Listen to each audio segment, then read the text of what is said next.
Hello, everybody, and welcome to our workshop on how to apply for and when to apply for a GTIN or UPC exemption form from Amazon. They have actually made the process a lot easier than it used to be, and it used to be that you had to reapply like every 3 months, and you don't have to do that anymore. So you'll apply by category and by brand, and then that's it. Once you have it, you are in.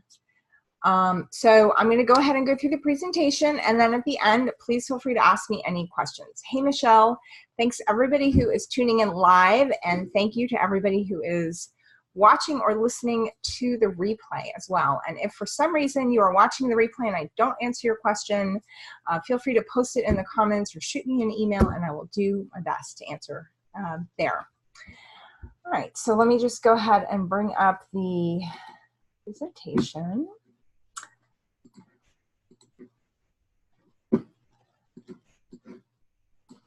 All right, and then let me bring up the chat, and we should be good. Okay, so a GTIN exemption is basically the same thing as a UPC exemption. It allows you to create a product listing for a product with no UPC code, and then Amazon will still give you what's called an ASIN, which stands for an Amazon or something number. So I forget what all the letters stand for, but it's Amazon specific. So if you have a brand that you're selling on other places that need a UPC code, for example, in a brick and mortar store, on another platform, or on your own website, and you need an actual registered UPC code, you still should go through the GS1 for that. But if you basically just need a unique code to get an ASIN generated from Amazon, you no longer need to get those. You don't need to buy them from GS1. You don't need to get them from Leading Edge. You just don't need one. Alex, thank you. It's called an Amazon Standard Identification Number. So Universal Product Code is what UPC stands for, and let's see if I remember what GTIN stands for. I don't remember what GTIN. It's some other identification number. So somebody maybe can look it up and tell me, and I'll tell everybody. The bottom line is it's a unique number so that your product is uniquely identified. So the GTIN applications or UPC exemptions are done now on Amazon by brand. So we're going to talk a little bit about how you choose the brand and what to do if you're using somebody else's brand. So if you're doing, for example, if you are somebody who creates bundles, or maybe you are wholesaling from a company that doesn't have UPC codes, which is very common, GTIN stands for Global Trade Identification Number. Thank you, Michelle. So if you're selling your own branded products, or you're selling a company that doesn't have UPC codes, how do you choose a brand? Now, if you follow the directions in Seller Central, they will tell you that you can actually just use the term generic as your brand name for the application, but I would strongly recommend against it because just anecdotally, I've heard a lot of people have problems with that. So, which kind of makes sense. If 500 people all apply for an exemption under the brand assorted or unknown, it's probably not going to be good. The other thing is that the way the listings work now is that when you put in your brand name, Amazon is auto-populating that in the title. So if you're selling, I don't know, phone cases, and you have your brand as generic, then your title of your listing is going to read generic phone case. So you want to pick a brand name. It does not have to be brand registered, but you want to pick a name that is either general and sort of inviting or keyword oriented. So I have a few examples here.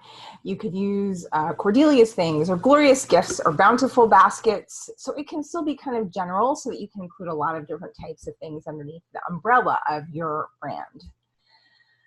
And then you can use that for all of your bundles.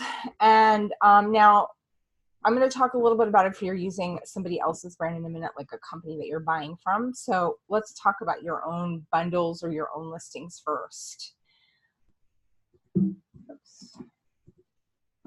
Okay, so you want to pick something general that isn't too niche related unless you only sell in a particular niche. So for example, if you only sell automotive products, then feel free to pick a brand name that's like auto products or whatever, awesome auto things. It doesn't have to be a brand registered brand or legal. It doesn't have to be a DBA. It doesn't have to be your business name or even your store name. It can be a totally separate name that has nothing to do with any other thing that you do. If you think about a company like Walmart or Target, you know, they have a lot of store brands that all have different names. Like they have Morona and they have their Market Kitchen brand for the store. Those are all brands underneath the umbrella of Target. So you can even have multiple brands underneath the umbrella of your own company. Now, what I would recommend is that you do some research so that, let's just say that you create a bundle brand and like it takes off and you do really, really well.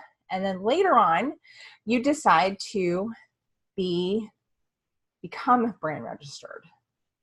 Well, you want to, if you've done a little legwork ahead of time, then you have a better shot of that working. So what would that look like? That would look like you going to the USPTO website and just making sure nobody else has that name that you're picking.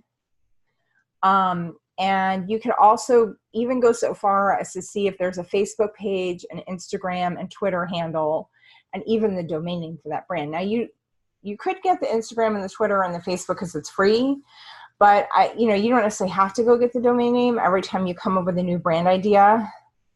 But I like to just check all that because I want to make sure, just in case this thing takes off, that I have that option later.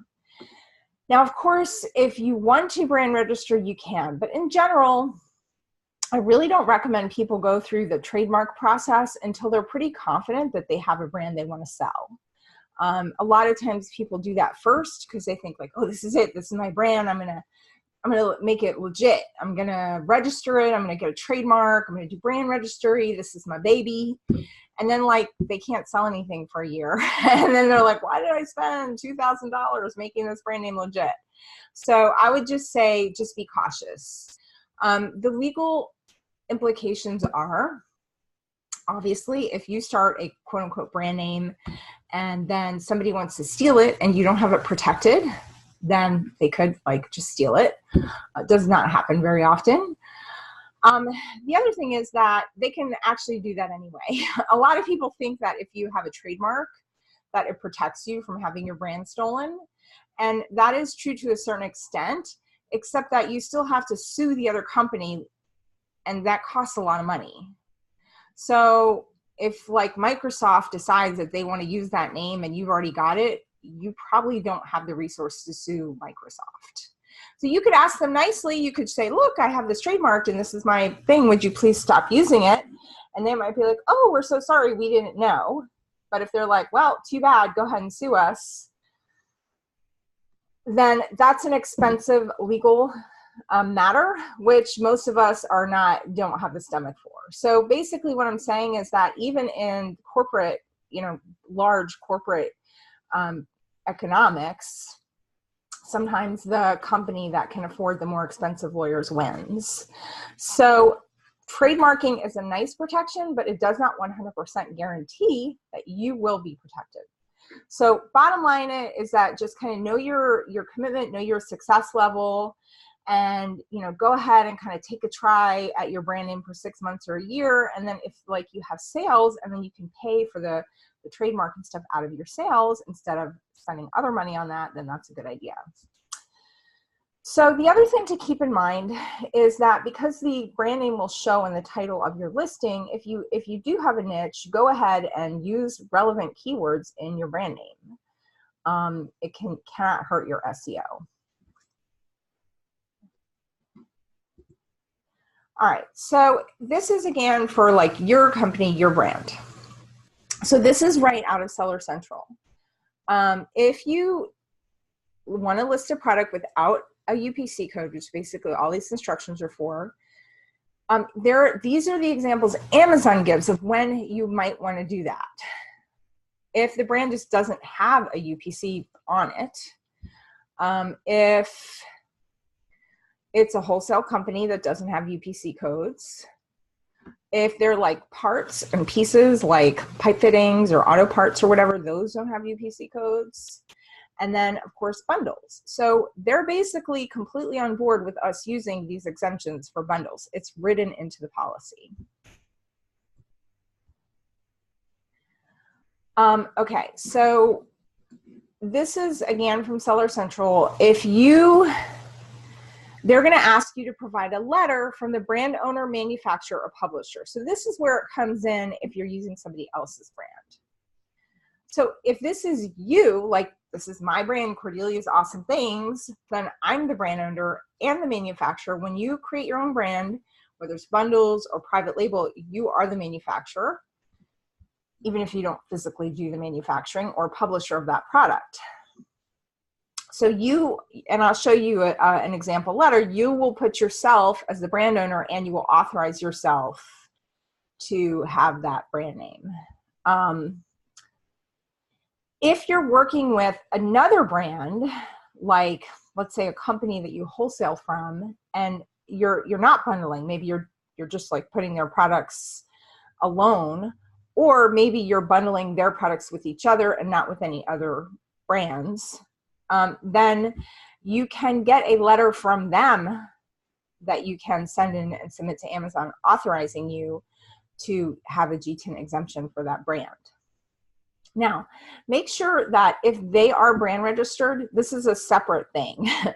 You can be a registered agent of a company that's brand registered or registered supplier, and then you'll have access to some of their brand registry information in terms of creating listings and stuff. You can create official listings underneath their brand if they authorize you.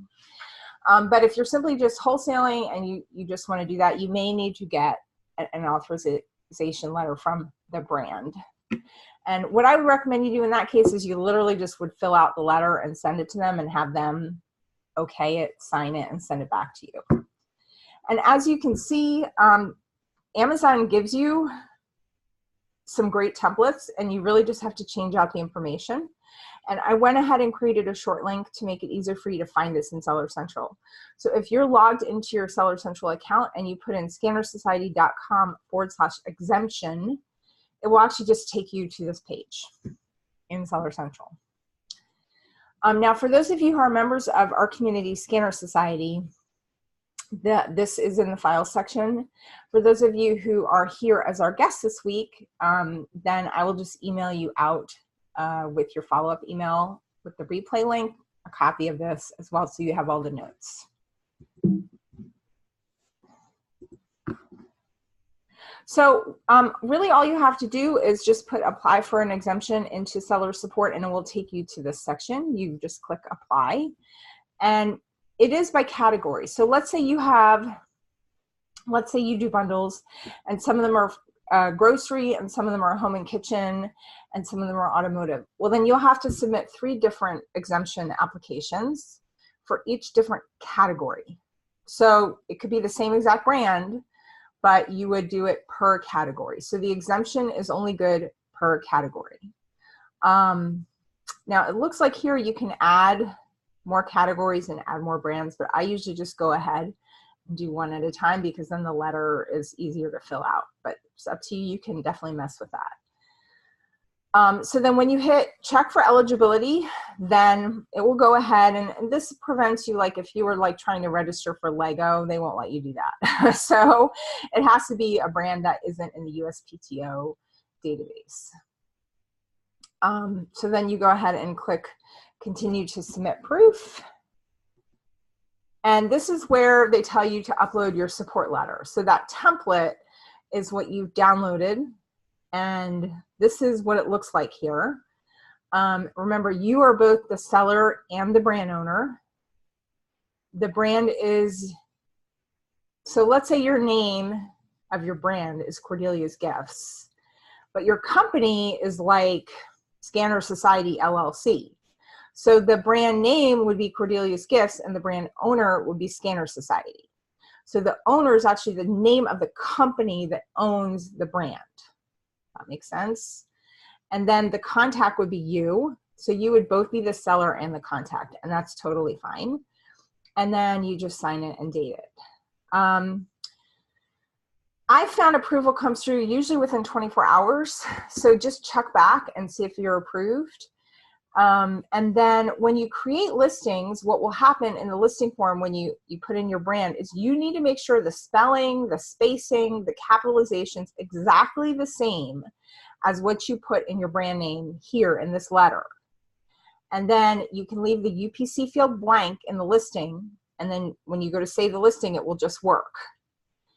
Now, having said that, I have had a few where it didn't work and it kept asking me for an ID code.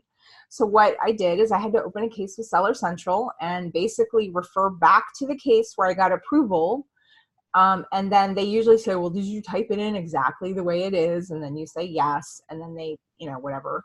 Usually they don't tell you that they fixed it and then they fix it. So if for some reason this does not work, feel free to open a case with Seller Central. You have the letter, you should have the help ticket from when you submitted it, and they will take that all as proof. So here's an example of an application letter that I filled out. So as you can see, I have my name as a seller, my email, my phone number, and address. And that's the address which I have on my Amazon account. I mean, in my case, it happens to also be my home address, but for those of you who have a business address, that's what you would put there. So the brand name I'm using in this demo would be Glorious Gifts. And then the brand owner is my LLC. So in this case, it might be Scanner Society LLC, or I used my Amazon company LLC. And then for the contact, I just put my name in with my email. As you can see, it's the same as above. Oh, oops, I have my actual phone number in here. That's fine. And then what I do is I have a scanned version of my signature. So I've signed a piece of paper, scanned it in, and I save that as a digital file. So it makes it easier for me to fill forms out online. I can just paste that in.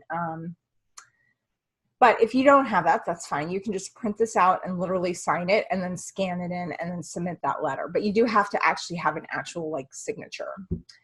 And then that's it. You just submit it to seller support, again, by category, and you're pretty much done. So that's how you do a GTIN exemption for bundles and wholesale. All right, so do we have any questions? For some reason, some people find this process a little bit intimidating, so that's fine. The instructions, I think, are pretty clear in seller support, but I think the big question people have that I've heard the most is, what do I put for my brand name? So what I really recommend you do is take a minute and pick a brand name and use it for all of your bundles. And I try to pick something that is generic enough that it will kind of encompass every different thing I sell. And then professional enough that if it shows as the title, it looks, because I mean, we've all seen listings where like you can kind of tell that the brand name is like some weird, it's not in English, right? So I just try to make it, you know, appropriate. And then that's really how you do it. So once you create the listing, once you've done this and you're approved, hopefully it should just go through without a hitch. And if it doesn't, just email seller support and they will take care of it for you. When you go to apply for a category, it will, there's a question from Trexie. Is there a place to see if you already have exemption? So if you have not applied for it, you definitely won't like have it already. But if you don't know what you've applied for, maybe you have a team and a couple people are working on your account. When you go to apply, it'll tell you if you're already approved. It shows you your brand approvals. Yeah. So it's in that same section in seller support. Diane says, hold on, it's scrolling ahead. I need to do bundles in arts and crafts, but there's no category for it. Doing it under home does not work for the product I want to sell. Any suggestions? So what I would do is, so the categories are definitely based on Amazon's like umbrella categories, not necessarily like the niche that you're in. So go to Amazon and pull up a listing that's in the category that you're going to sell in. And there's like a breadcrumb trail. I'm actually trying to pull this up right now so that I can show you what I mean. But there's like a breadcrumb is where it shows you the category basically. So then just use that. You still like the umbrella category isn't relevant to the subcategory. So for example, if you're in home, that encompasses like party supplies and centerpieces and tablecloths and a million other things. So you're definitely applying for this umbrella category, but it means that any subcategory in that category you're approved for. So here I am in a listing that's in the, I just picked something that said it was in arts and crafts. So what you could do is you go down here and you'll see like right here, this is under toys and games, craft kits. So the category you would apply for would be toys and games. So just look on another similar listing and see what their like kind of big picture category is and just do that one. Okay, I have a couple more questions here. So far, Diane says she's been sending an inquiry to seller support. It takes longer and they get confused. Sometimes it takes a while. I assume this is if you have already been approved for an exemption and then it doesn't work in the listing. Yeah, I mean, look, seller support is a crapshoot. So I just always try to do, you know, provide documentation, submit my letter with the date on it from when I submitted it, put the case number if I can find it. So just kind of got it. And the other thing I've started to do with seller support is, if there's a case I actually care about, is I follow up on it every single day. So if there's something that's submitted to Seller Central, you can actually go into your dashboard and just add to it. So I'll add to it and say, hi, I'm just, you know, wanted to check in and see if there's any progress on this. I don't know for sure if that, like, it seems to get it resolved faster when you do that. I don't know if that triggers somebody like getting annoyed by it and so they would handle it. But if it's a matter that is urgent to me or I care about, then I will follow up every day until I get resolution. Michelle says she doesn't think you can do bundles in arts and crafts. I don't know. I've actually never created an arts and craft bundle, but it doesn't make sense to me because there's a lot of things in arts and crafts that are bundles. So like I said, I would just look for something similar and then just see if you can be in that category.